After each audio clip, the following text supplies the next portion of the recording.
All right, we have concluded our study of the book of Daniel in the previous lesson, and in this lesson we are going to resume our study at the book of Revelation.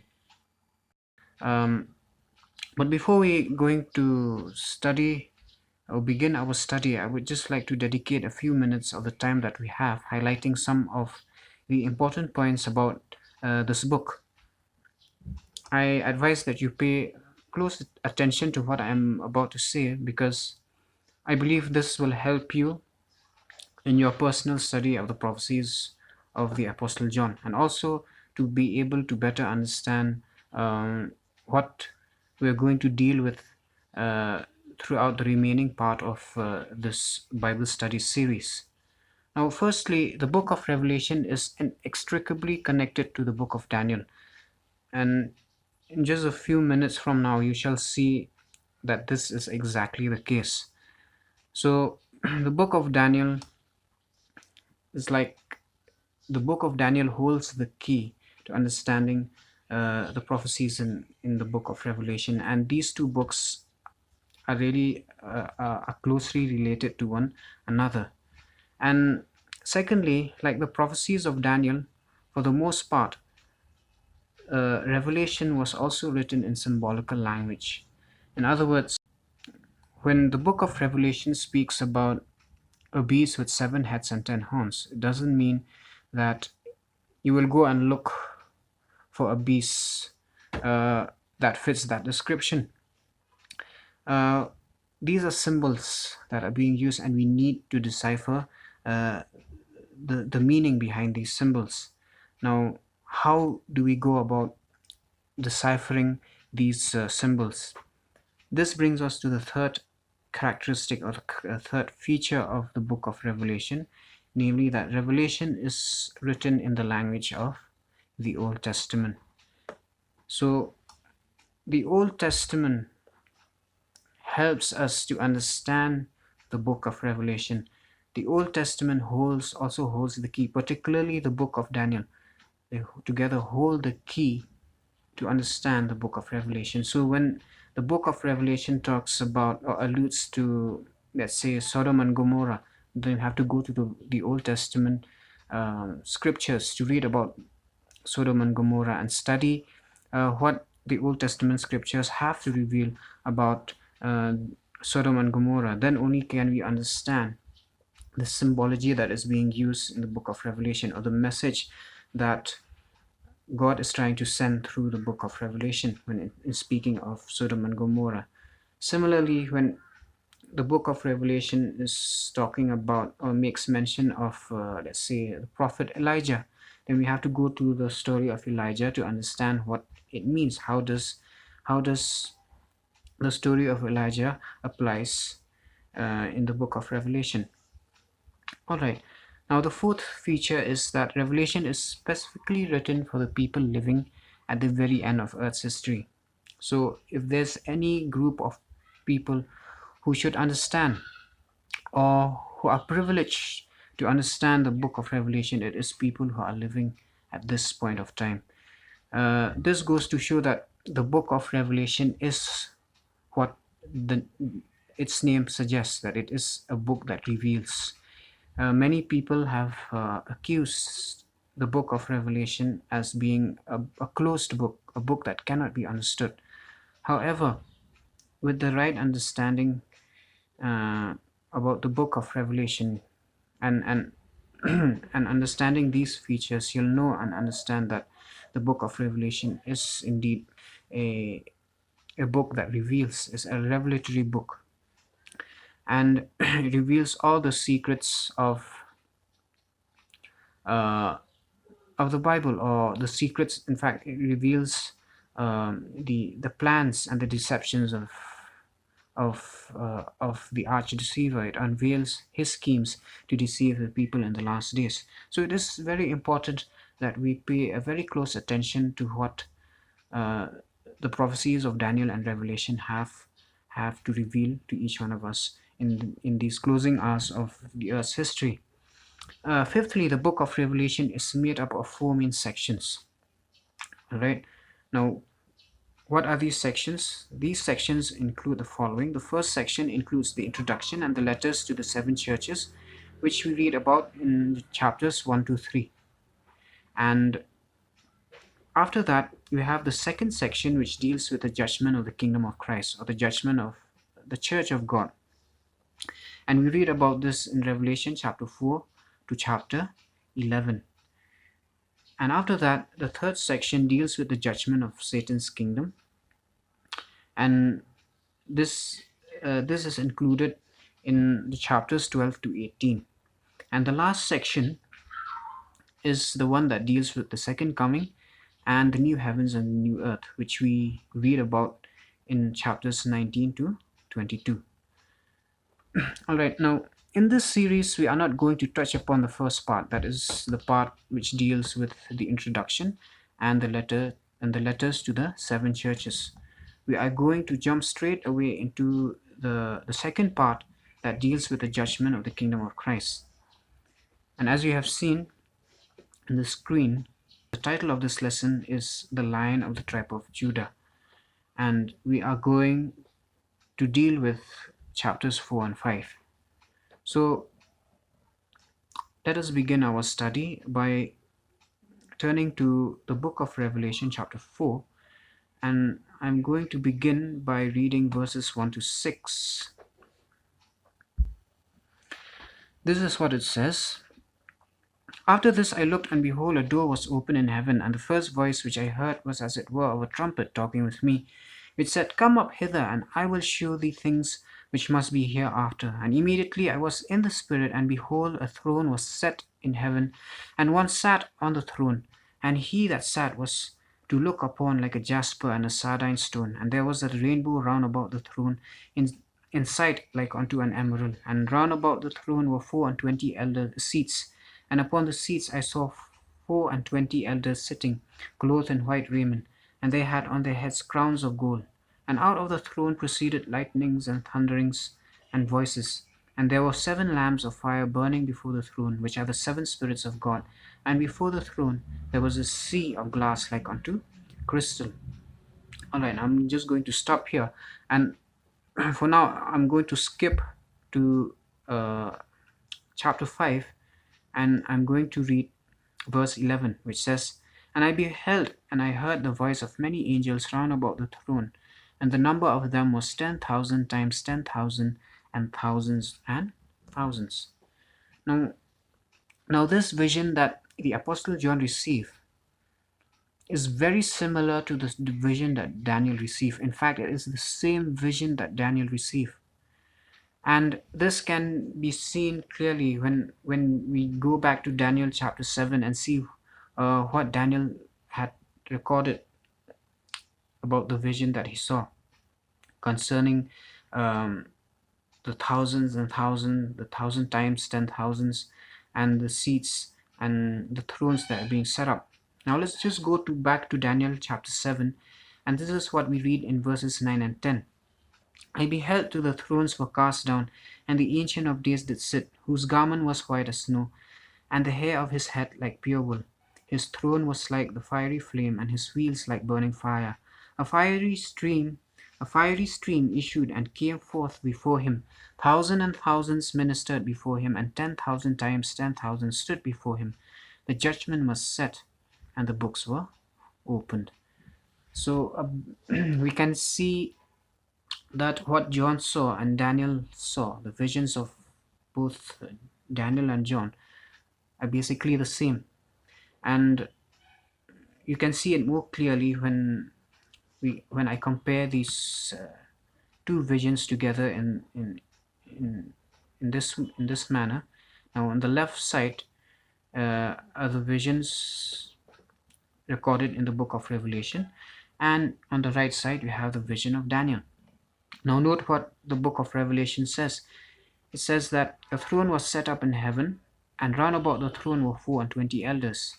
Correspondingly, Daniel said thrones were cast down. He just said that there were thrones. But in Revelation, it gives a more detailed account where he says that these thrones, he actually tells how many thrones were being set. He said a throne was set, that is the throne where the Father sits, And round about the thrones were 4 and 20 seats. So in total there were 25 thrones that were being set, or that were being placed. Again, Revelation says, out of the throne proceeded lightnings. Daniel says his throne was like the fiery flame. And John says, before the throne there was a sea of glass like unto crystal. In Daniel it is recorded, a fiery stream issued and came forth from him. Uh, in Revelation it says, and one sat on the throne. Daniel says, and the Ancient of Days did sit. And in Revelation it says, many angels round about the throne, and the number of them was 10,000 times 10,000, and thousands and thousands. Correspondingly, Daniel says, thousands and thousands ministered before him, and 10,000 times 10,000 stood before him. So this comparison reveals two things. Firstly, the prophecy of the Apostle John picked up from where the prophecy of Daniel ended. And secondly, like the book of Daniel, one of the central themes of the book of Revelation is that of judgment. And we shall see more and more of this as we progress to other chapters. So let us go back to verse 6 and continue our study from there. And we're going to read verses 6, 7, and 8. And before the throne there was a sea of glass like unto crystal, and in the midst of the throne and round about the throne were four beasts full of eyes before and behind. And the first beast was like unto a lion, and the second beast was like unto a calf, and the third beast had a face of a man, and the fourth beast was like a flying eagle.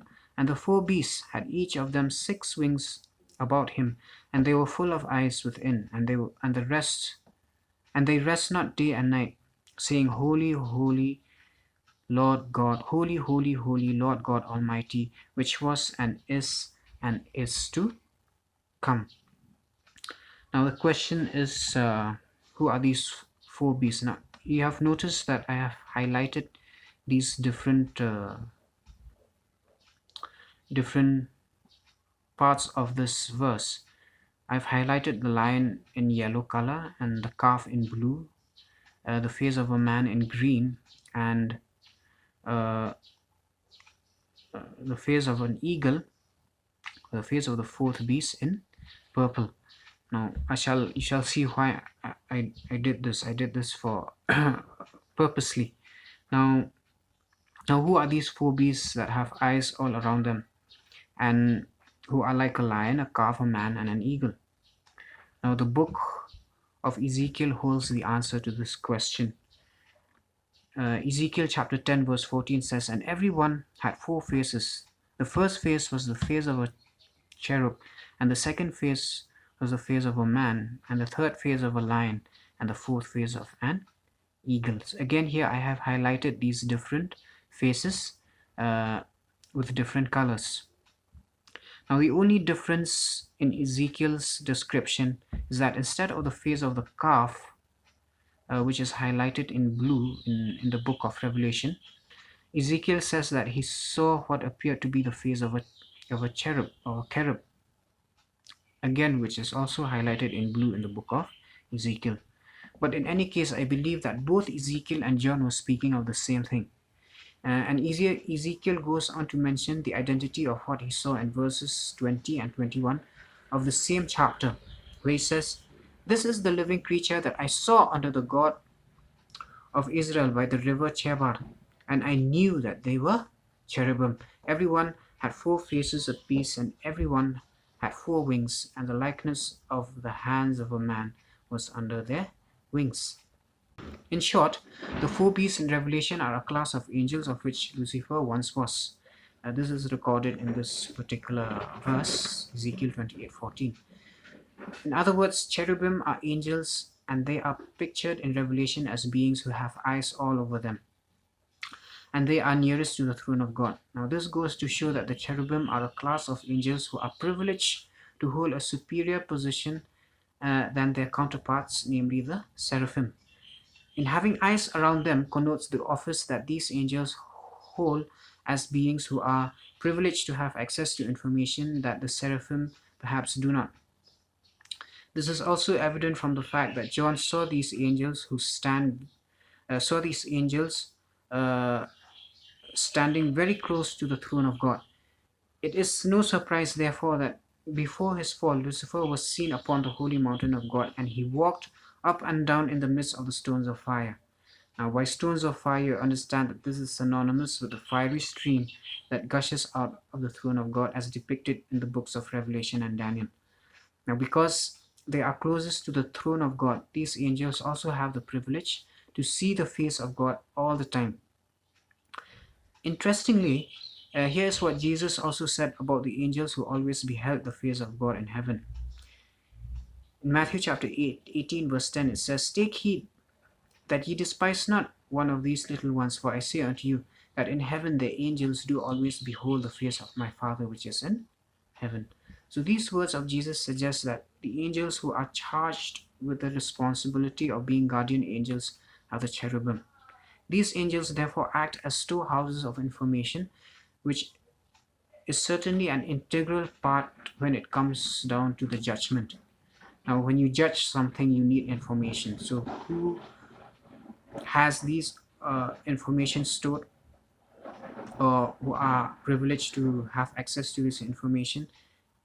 These are the cherubim, the class of angels that are tasked with perhaps recording uh, the life and the actions of the people living in this world.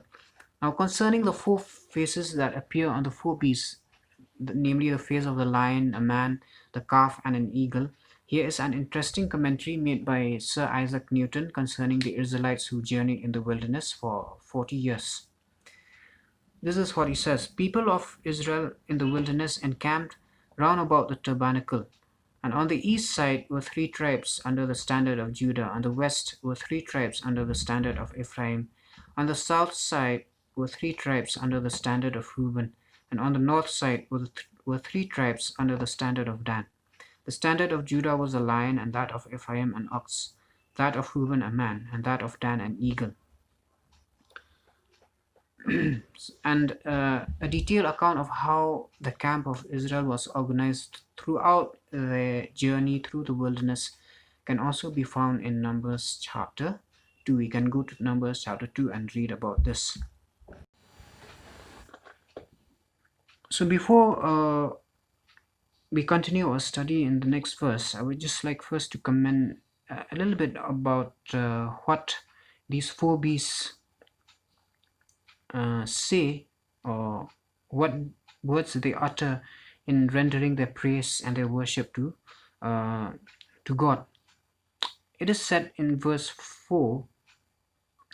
8, of Revelation chapter 4, that these 4 beasts were saying, "Holy, holy, holy, Lord God Almighty." In other words, they were saying, they used the word holy 3 times. Now, those who support the Trinitarian doctrine, or who believe in the Trinity, use this verse to prove their point. They argue that the fact that these beasts were saying holy, using the word holy thrice, connotes that they understood that God is a Trinity, in that the first holy would have been directed to the Father, the second holy would have been directed to the Son, and the third holy would have been directed to the Holy Spirit. But a careful examination of the context of Revelation chapter 4 and chapter 5, you'll find out that up to this point, the only person sitting on the throne that deserved to be worshipped was one being, that is the Father. He is the Lord God Almighty. The Son, Jesus Christ, was not even pictured in this part of the prophecy. So far, even the Son has not even appeared. As you shall see, as we continue our study in chapter 5, you will notice that Christ appeared later on. Up to this point, Christ has not even appeared. So the heavenly beings were directing their praise and their worship to just one being, that is God the Father.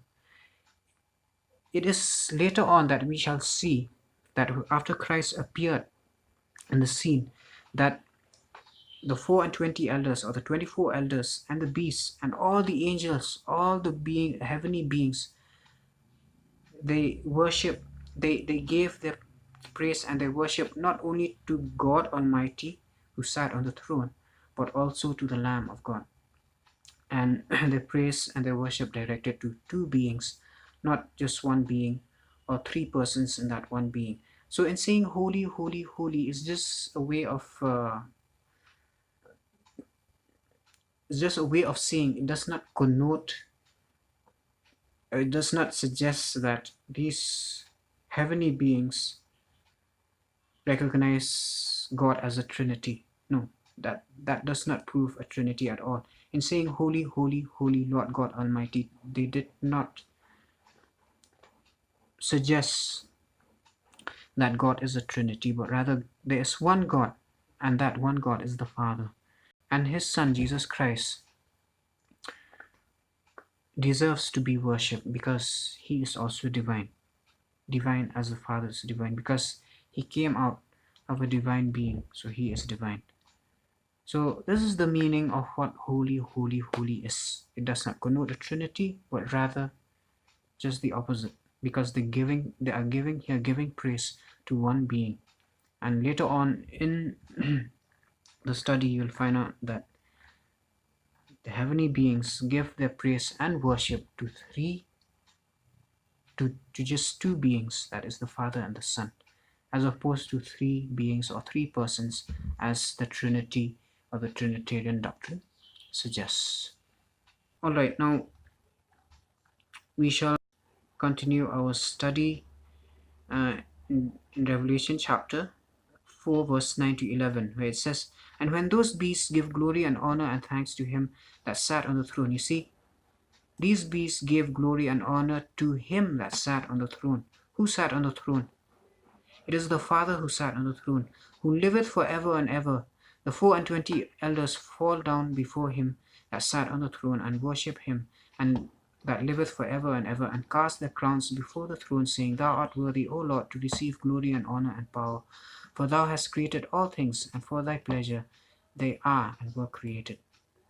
So here we see a confirmation of what I am saying, that after the cherubims had pronounced their praise and their worship to God, this was immediately followed by the 24 elders giving their praise and their worship to God who sat on the throne.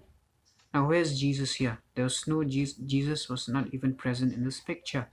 This goes to show that in saying holy, holy, holy Lord God Almighty does not connote, or it does not prove that God is a Trinity, or it does not prove that these people or these beings in heaven were actually giving their praise and their worship to a three-part God, or to the three persons of the Trinity. And also, no one had coerced them to worship God. Now, this goes to show that this praise and adulation given by the heavenly beings is prompted by love. Love is the very thing that caused these people to give their praise and their worship to the God of heaven. Now, these verses conclude chapter 4 of the book of Revelation. But before we move on to chapter 5, I would like to mention one important point about the book of Revelation.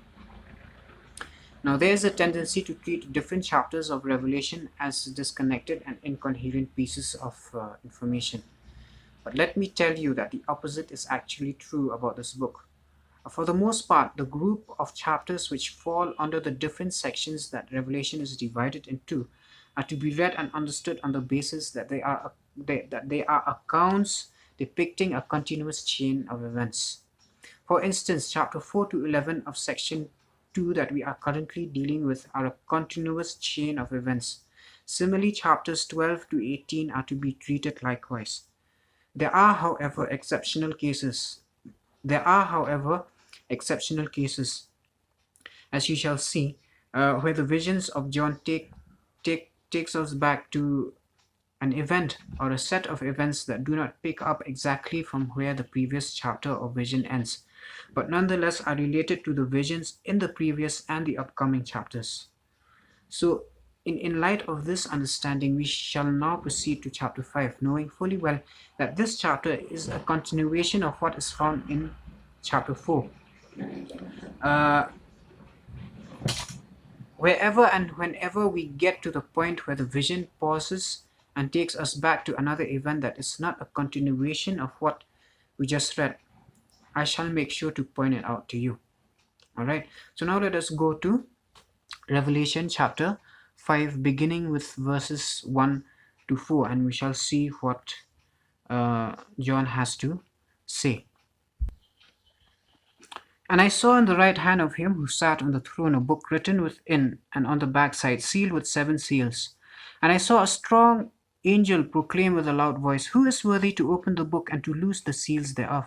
And no man in heaven nor in earth, neither under the earth, was able to open the book, neither to look thereon. And I wept much, because no man was found worthy to open and to read the book, neither to look thereon. Though it is true that God can do anything, anytime, anywhere, and God can do anything but fail. However, as per this prophecy goes, it seems a rather strange thing to read that this same God, who have caused nations to tremble and hearts of stone to melt, cannot perform a simple task of opening a sealed book. I may appear blasphemous when I say that, but this is what this prophecy tells me. Why? This passage in Revelation tells us that no one was found worthy to do such a thing. Even God, with all his powers, was not found worthy to open the sealed book. In other words, it is not so much about what God can do or cannot do, but it is what kind of a God is God. This also explains what I said in Daniel chapter 4, in lesson 4 of the series, where I said how God's decisions are to a certain extent determined by what the angels decide. And the angels have decided that there is no one who is worthy to open the book, not even God.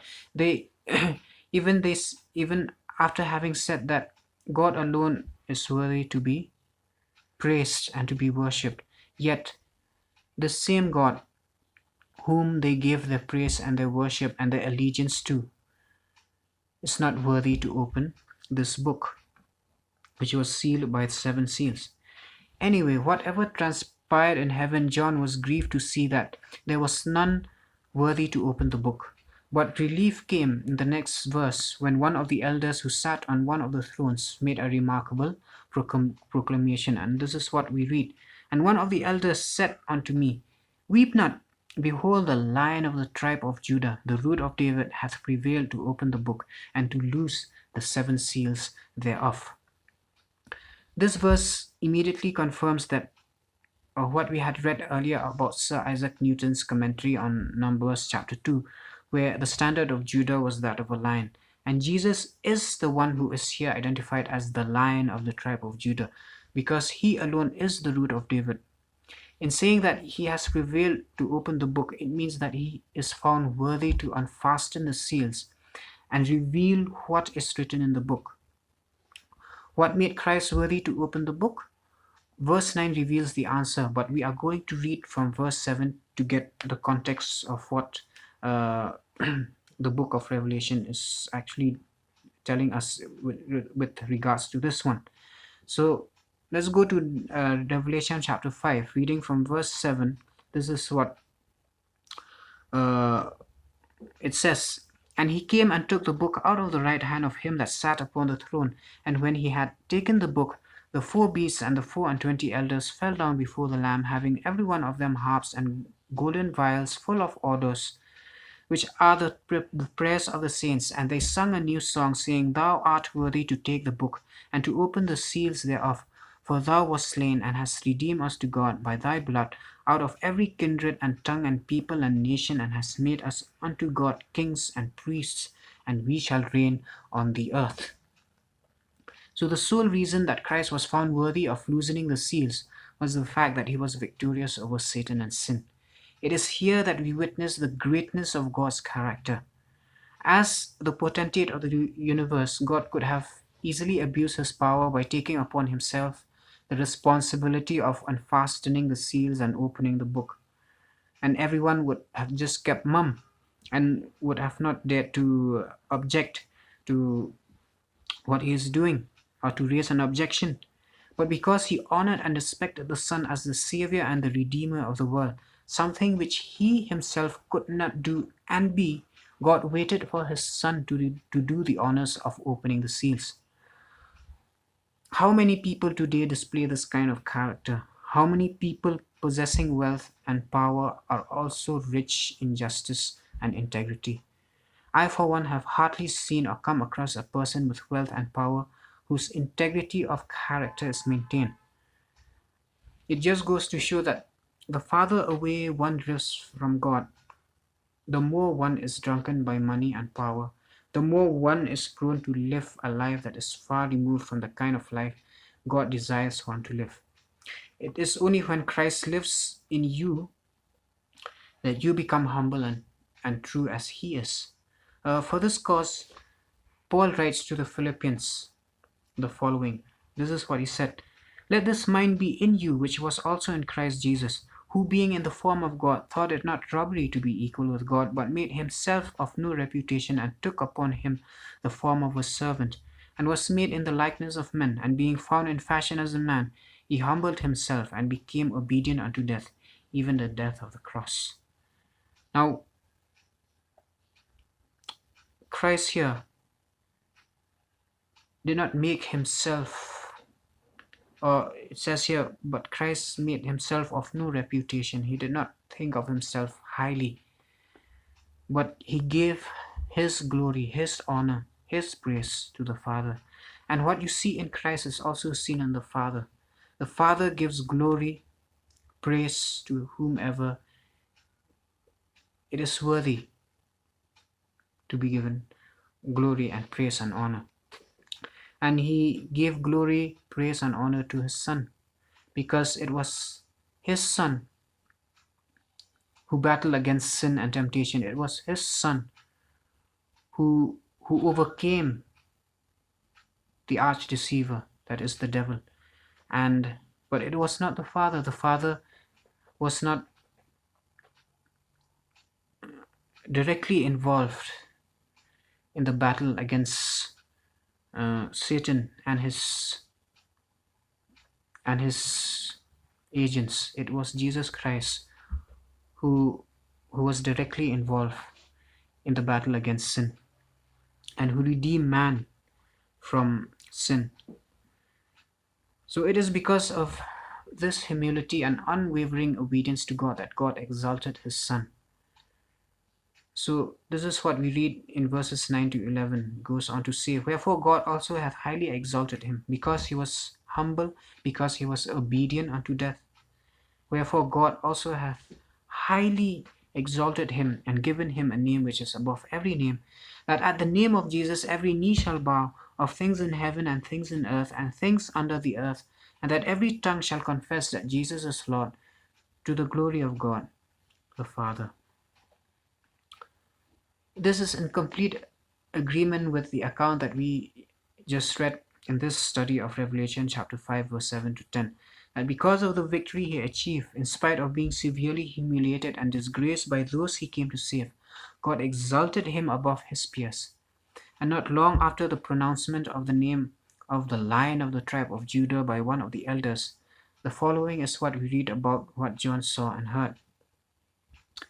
"And I beheld, and I heard the voice of many angels round about the throne, and the beasts, and the elders, and the number of them was 10,000 times 10,000, and thousands of thousands, thousands of thousands, saying with a loud voice, Worthy is the Lamb that was slain to receive power and riches and wisdom and strength and honor and glory and blessing." This confirms that at the name of Jesus Christ, every knee shall bow and every tongue shall confess that he is Lord.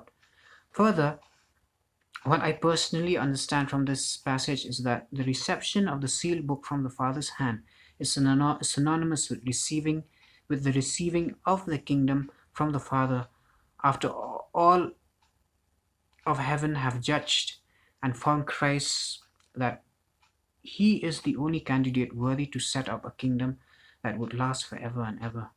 So the words, "Worthy is the Lamb that was slain to receive power and riches and wisdom and strength and honor and glory and blessing," highlights this truth for us. Okay, so let us continue verses 13 to 14. It says, "And every creature which is in heaven and on the earth and under the earth, and such as are in the sea, and all that are in them, heard I saying, Blessing and honor and glory and power be unto him that sitteth upon the throne, and unto the Lamb forever and ever. And the four beasts said, Amen. And the 24 elders fell down and worshipped him that liveth forever and ever." Now these are the verses where the truth about God is clearly seen. Without a shadow of a doubt, John witnessed all creatures worshipping and giving praise to the Father and the Son. That makes two divine beings who are honored and worshipped. Worship was not directed to a three-part God, nor to three divine beings or a committee of three. Further, the act of showering praise and honor to God and the Lamb was not reprimanded. As a matter of fact, this act was well received by the four beasts, in that they also gave their consent by saying Amen. And the 24 elders did likewise and worship God who lives forever and ever. So once again, it is as clear as daylight that one cannot hold on to the Trinitarian beliefs and hope to be able to understand and explain the prophecies found in Daniel and Revelation in the way that they are meant to be understood and explained. The Trinitarian school of thought defies logic, and most of all, it defies the plain words of Scripture. The question is, how long will you waver between two opinions? If the God fashioned and engraven by art and man's device is God, then I recommend that you worship him. But if the God of Daniel and the God of Daniel and John is God, then I highly recommend that you worship him. So this is our study today, and in the next lesson we shall continue with chapters 6 and 7. So for the glory of God and his Son. Amen.